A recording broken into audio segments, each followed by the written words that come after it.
क्या तुम्हारी रातें भी कभी बोझ बन जाती हैं? शरीर थका हुआ होता है, लेकिन दिमाग दिमाग जैसा किसी रेस में भाग रहा हो। तकिए पर सिर रखते ही पुराने अपमान, अधूरे सपने, डर, तुलना, भविष्य की चिंता सब एक साथ आकर मन को घेर लेते हैं। तुम करवट बदलते हो, मोबाइल उठाते हो, फिर रखते हो, फिर सोचते हो कि जिंदगी आखिरी आसान क्यों नहीं है। और फिर मन के किसी कोने से आवाज आती है, शायद मेरी किस्मत ही खराब है। लेकिन अगर मैं कहूँ किस्मत रात में बदलती है, और अगर मैं कहूँ उसे बदलने के लिए सिर्फ एक शब्द काफी है। कहा जाता है कि एक बार स्वयं गौतम बुद्ध ने एक व्याकुल युवक को ऐसा ही एक रहस्य बताया था। इतना सरल कि सुनकर लोग हंस देंगे, लेकिन इतना गहरा कि जिसने अपनाया उसकी जिंदगी बदल गई। प्राचीन भारत के एक नगर में आर्यन नाम का युवक रहता था। बाहर से उसकी जिंदगी सामान्य दिखती थी। परिवार था, काम था, सपने थे, लेकिन भीतर एक अस्थाई असंतोष था। जैसे कुछ कमी है, कुछ छूट गया है, कुछ ठीक नहीं है। वह मेहनत करता, उम्मीद करता, और फिर जब सब परिणाम उम्मीद जैसा नहीं हो आता, तो उसका विश्वास थोड़ा और टूट जाता। धीरे धीरे उसने मान लिया कि शायद दुनिया उसके खिलाफ है। रातें उसके लिए सबसे कठिन होती थी। दिन में वह खुद को व्यस्त रखता था, लेकिन रात रात में कोई बहाना नहीं होता। आंखें बंद होते ही मन अपने असली रंग में आ जाता। तुलना, ईर्ष्या, पछतावा, डर, सब बिना बुलाए मेहमान की तरह सामने बैठे जाते। और हर रात सोने से पहले उसके होठों पर एक ही वाक्य होता, मेरी किस्मत खराब है। धीरे धीरे यह वाक्य उसकी पहचान बन गया। वह कोशिश करता भी तो आधे मन से, क्योंकि भीतर कहीं एक विश्वास जम चुका था कि कुछ बदलने वाला नहीं है। एक दिन उसने सुना कि पास के वन में एक महान सन्यासी ठहरे हैं, वही जिन्हें लोग गौतम बुद्ध कहते हैं। कहा जाता था कि वे मन को पढ़ लेते हैं और बिना जादू के इंसान की दिशा बदल देते हैं। आर्यन के भीतर आखिरी उम्मीद की चिंगारी जली, और वह उनसे मिलने निकल पड़ा। वन शांत था, हवा में स्थिरता थी। पेड़ों की छाया के बीच बुद्ध आसन में बैठे थे। उनसे उनके चेहरे पर ऐसी शांति थी जो शब्दों में नहीं बांध सकती। आर्यन उनके सामने पहुंचा और बिना औपचारिकता के कह बैठा, भगवान, मेरी किस्मत खराब है। मैं मेहनत करता हूँ, फिर भी असफल रहता हूँ।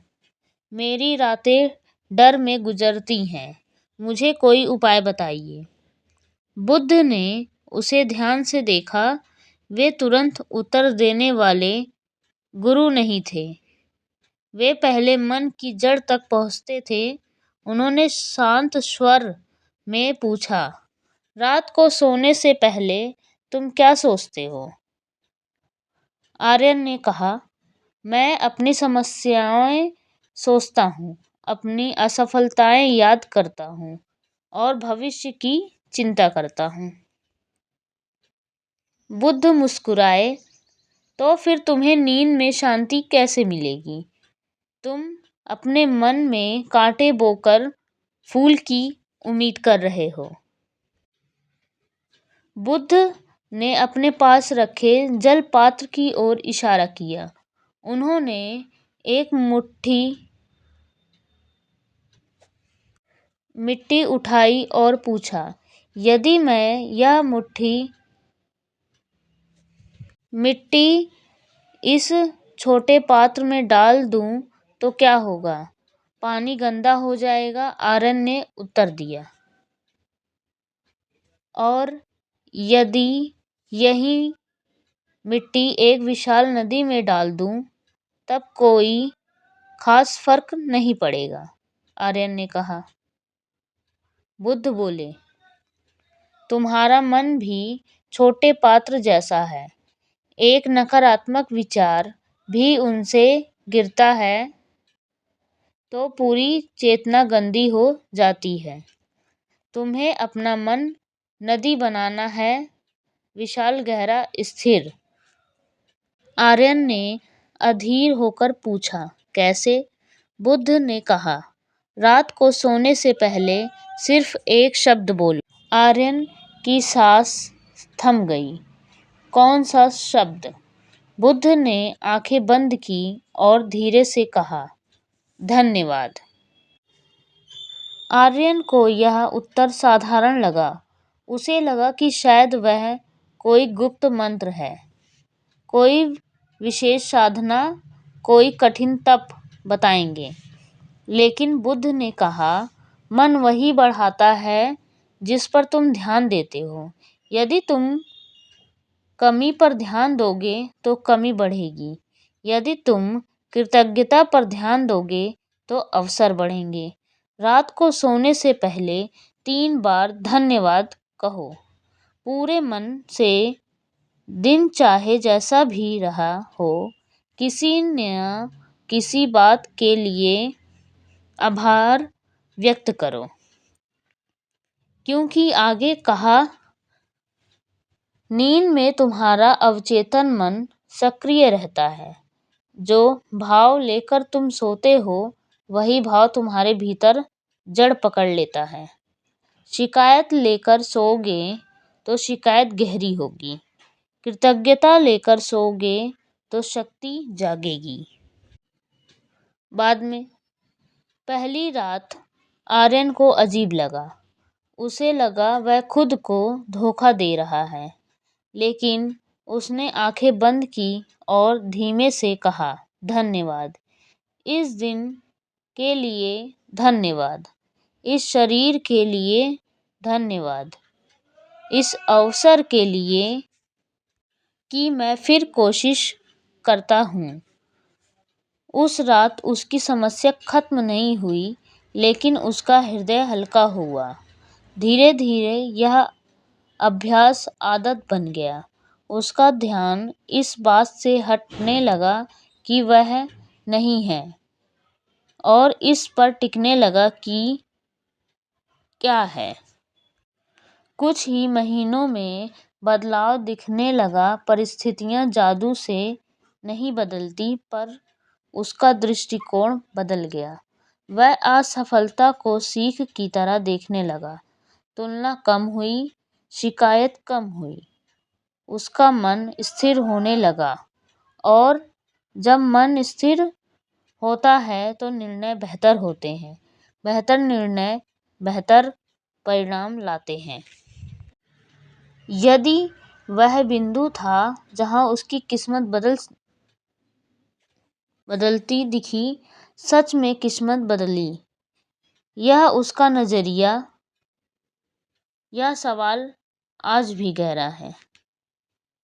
एक दिन आर्यन ने फिर बुद्ध से पूछा, क्या सिर्फ धन्यवाद कहने से ही सब बदल जाएगा? बुद्ध ने कहा, शब्द नहीं बदला, तुम्हारा भाव बदला। जब मन शिकायत छोड़ देता है तब वह सृजन की ओर बढ़ता है। याद रखो, जीवन वही लौटाता है जो तुम उसे देते हो। उन्होंने यह भी कहा, रात दिन का अंत नहीं है, वह अगले दिन का बीज है। बीज जैसा होगा वृक्ष वैसा ही उगेगा। सालों बाद जब लोग आर्यन की उसकी सफलता का रहस्य पूछते, वह किसी लंबी कहानी में नहीं पड़ता। वह बस मुस्कुराकर कहता, रात का एक शब्द। तो आज रात जब तुम सोने जाओ, किस शिकायतें छोड़ देना, तुलना छोड़ देना, डर थोड़ी देर के लिए किनारे रख देना और पूरे मन से कहना धन्यवाद। शायद पहली रात कुछ खास महसूस ना हो, लेकिन अगर तुम इसे आदत बना लो तो देखना, नींद सिर्फ आराम नहीं देगी, दिशा देगी। अगर इस कहानी ने तुम्हारे दिल को छुआ तो कमेंट में लिखो धन्यवाद। वीडियो को शेयर करो उस इंसान के साथ जो रातों में बेचैन रहता है, और चैनल को सब्सक्राइब करना मत भूलना, क्योंकि अगली कहानी शायद वही होगी जो तुम्हारी ज़िंदगी का अगला मोड़ बन जाए।